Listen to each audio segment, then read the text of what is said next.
हमने Rutherford model पढ़ा था। रदरफोर्ड मॉडल के अंदर क्या था कि रदरफोर्ड ने कहा कि जो न्यूक्लियस होता है, इलेक्ट्रॉन उसके चारों तरफ रिवॉल्व करता हुआ एनर्जी को रेडिएट करेगा और एनर्जी को रेडिएट करने की वजह से फिर वो न्यूक्लियस में फॉल हो जाएगा। तो ये तो क्या हो गया, एटम। इसका मीनिंग क्या हो गया, एटम अनस्टेबल है। एटम अनस्टेबल है, इसकी वजह से रदरफोर्ड का मॉडल रिजेक्ट कर दिया गया था। अब उसके बाद नील बोहर आया। नील बोहर ने क्या कहा था, नील बोहर ने इस बात को एक्सप्लेन किया कि जो इलेक्ट्रॉन है वो न्यूक्लियस के अराउंड में रिवॉल्व करता है और वो ऑर्बिट कैसे होते हैं, स्टेशनरी ऑर्बिट होते हैं। Stationery orbit. स्टेशनरी ऑर्बिट का मीनिंग क्या होता है कि वहां पर जो इलेक्ट्रॉन है उनकी एनर्जी फिक्स होती है। एनर्जी फिक्स होने का मतलब क्या हो गया कि जो इलेक्ट्रॉन जब इसके अंदर रिवॉल्व करेगा, ऑर्बिट का मतलब ये नहीं कि कोई रास्ता, ऑर्बिट का मतलब इलेक्ट्रॉन जहां से रोटेट करता है उस जगह का नाम हमने ऑर्बिट कर दिया। मीन्स ये इलेक्ट्रॉन का पाथ है जहां पे इलेक्ट्रॉन रिवॉल्व कर रहा है। तो नील बोहर ने कहा कि उसकी एनर्जी है वो फिक्स होती है। मींस इलेक्ट्रॉन एनर्जी को रेडिएट नहीं करेगा। जो रेडिएट कर रहा है वो एनर्जी, जो इस रदरफोर्ड ने कहा था कि एनर्जी रेडिएट करता है, नील बोहर ने कहा कि वो एनर्जी को रेडिएट नहीं करेगा। तो अब ये कैसे हो सकता है, क्योंकि हमें पता है कि इलेक्ट्रॉन रिवॉल्व कर रहा है। इलेक्ट्रॉन रिवॉल्व करेगा तो इसका मतलब इलेक्ट्रॉन की वेव नेचर हो गई। वेव नेचर है तो इसका मतलब उसके साथ कोई ना कोई वेव एसोसिएटेड होगी। तो वो वेव कौन सी होती है, जो अपने साथ एनर्जी को कैरी नहीं करती है। मीन्स जब जिसकी वजह से कोई एनर्जी रिलीज नहीं होती है। हम +1 क्लास में पढ़ चुके हैं वेव एंड ऑसिलेशन यूनिट, जो सबसे लास्ट यूनिट थी। उसके अंदर हमने स्टेशनरी वेव पढ़ी थी। स्टेशनरी वेव, जिसका दूसरा नाम क्या था, स्टैंडिंग वेव। स्टेशनरी वेव या फिर स्टैंडिंग वेव। तो इस स्टेशनरी या फिर स्टैंडिंग वेव में क्या था, ये एनर्जी को कैरी नहीं करती है। तो यहां पर देखो, जो नील बोहर था उसने स्टेशनरी ऑर्बिट का कॉन्सेप्ट तो दे दिया, बट उसके खुद के पास ही ये रीजन नहीं था कि वो स्टेशनरी ऑर्बिट्स क्यों है। ठीक है, तो नील बोहर ने 1913 के अंदर अपना कॉन्सेप्ट दिया था कि जो इलेक्ट्रॉन होता है वो न्यूक्लियस के अराउंड में रोटेट करता रहेगा, बट वो जो रोटेट कर रहा है वो स्टेशनरी ऑर्बिट में रोटेट क्यों करेगा, वो स्टेशनरी ही क्यों होता है। इसका जवाब नील बोहर के पास नहीं था। तो नील बोहर ने अपना मॉडल दे दिया। तो उसके 10 साल बाद 1923 के अंदर जो ये डी ब्रोगली आया, डी ब्रोगी साइंटिस्ट, इसने इस चीज को एक्सप्लेन किया कि जो इलेक्ट्रॉन है उसकी एनर्जी फिक्स क्यों होती है, क्यों वो एनर्जी को रेडिएट नहीं करता है। इसका आंसर किसने दिया, डी ब्रोगली ने 10 साल बाद। तो उसने क्या बताया था कि जो इलेक्ट्रॉन रिवॉल्व कर रहा है न्यूक्लियस के अराउंड में, तो उसके साथ जो वेव एसोसिएटेड होती है उस वेव का नाम क्या होता है, स्टेशनरी वेव होता है। ठीक है, और उस स्टेशनरी वेव को हम कैसे रिप्रेजेंट कर देंगे, इस तरह से।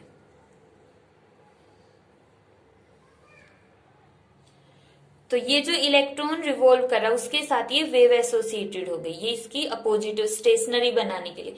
स्टेशनरी का मतलब यही होता है ना कि एक अगर इस तरह से आ रही है तो दूसरी इस तरह से, और दोनों जब सुपर इम्पोज होगी तो हमारे पास स्टेशनरी वेव बन जाएगी। अब ये मैं सोचना 0 हो जाएगी, इनका एम्पलीट्यूड अलग अलग होता है। तो यहाँ पर देखो ये एंटी नोड्स बन गए और यहाँ पर नोड्स बन गए। तो डी ब्रोगी ने सबसे पहले यहाँ पर ये स्टेशनरी वेव फॉर्म कर दी है। स्टेशनरी वेव फॉर्म मीन्स एक की क्रस्ट दूसरे की ट्रफ पर फॉल हो रही है। तो इस तरह से ये इलेक्ट्रॉन की स्टेशनरी वेव होगी। अब यहाँ पर कंडीशन ये है कि इन स्टेशनरी वेव्स के फॉर्म होने के लिए यहाँ पर एक जो रिक्वायरमेंट होती है उस रिक्वायरमेंट को फुलफिल करना पड़ेगा। और वो कंडीशन क्या होगी कि मान लो for an electron revolving in the nth circular orbit of radius rn, मान लिया ये न्यूक्लियस से जो ये ऑर्बिट है हमारा nth ऑर्बिट है जिसकी रेडियस कितनी होगी, rn होगी।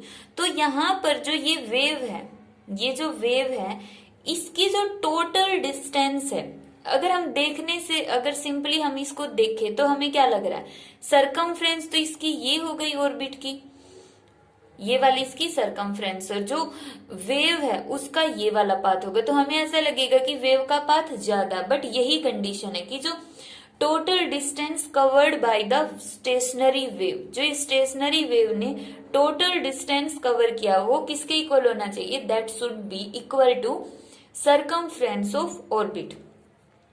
अब वेव की टोटल डिस्टेंस का मतलब क्या, जैसे ये वेव हो गई, ये इसकी क्या होगी, एक वेव की लेंथ, वेव लेंथ होगी। अब मान लो ऐसी ऐसी यहाँ पर कितनी वेव बन रही, देखो एक, और यहाँ पे ये दूसरी, मान लेते कि टोटल यहाँ पर n वेव बन गई। अगर एक वेव लेते तो उसकी वेव लेंथ हो गई लैम्डा, तो मतलब उसकी टोटल डिस्टेंस हो गई लैम्डा। अब हमने माना ऐसे ऐसे यहाँ पर n वेव्स बन रही, n वेव्स बन रही, तो उसकी वेवलेंथ कितनी हो जाएगी, n लैम्डा। तो जो स्टेशनरी वेव है उसने कितनी डिस्टेंस ट्रेवल की, n लैम्डा। और जो ये ऑर्बिट होगा उसकी सरकमफ्रेंस कितनी होगी, 2 पाई r n।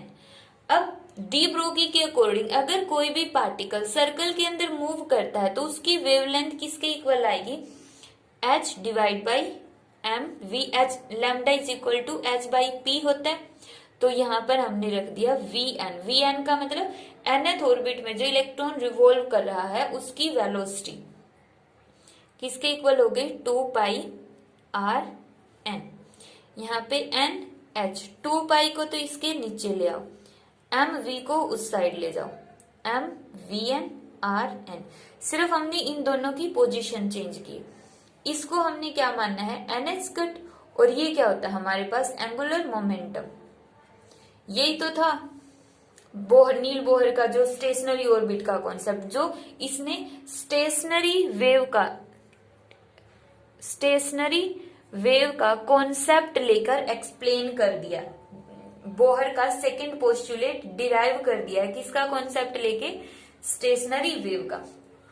मींस जो नील बोहर एक्सप्लेन नहीं कर पाया था कि ये जो ऑर्बिट है इतने ही एंगुलर मोमेंटम पर क्यों एग्जिस्ट करता, कोई जो इलेक्ट्रॉन है वो न्यूक्लियस के अराउंड में कहीं पर भी रोटेट क्यों नहीं कर सकता, उसके लिए एक पर्टिकुलर पाथ ही क्यों होता है, इसके बाद ये पाथ आएगा, वो बीच में रिवॉल्व क्यों नहीं कर सकता।